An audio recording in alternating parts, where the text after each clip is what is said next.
My forehead bounced off the glass door with a sound like someone had thumped a ripe melon, and for a split second, I thought the world had just hit pause. There was the cool, greasy imprint of my skin on the impossibly clean glass, and a hot sting blooming right above my eyebrow. I heard the collective gasp behind me, a dozen voices sucking in air, coffee mugs frozen halfway to their lips.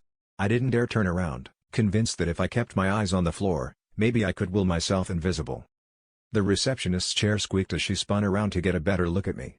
I could see her reflection in the glass door, one hand hovering over her mouth. Somewhere in the corner, the copier beeped and churned out pages, oblivious to my humiliation. I tried to play it cool, but my cheeks were probably the exact shade of the emergency exit sign.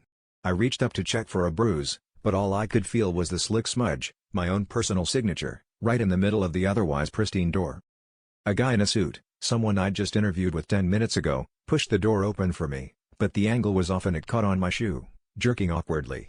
My bag swung off my shoulder and clattered to the ground, spilling pens and a half-eaten granola bar. I knelt to gather my things, hands shaking a little, and tried not to look anyone in the eye. The receptionist recovered first, offering "Are you okay?" That sounded painfully close to laughter. I muttered something about being fine, shoved everything into my bag, and forced myself to walk, this time making extra sure the door was actually open. As I stepped through, I caught a glimpse of my smudge still gleaming on the glass, a perfect oval right at forehead height.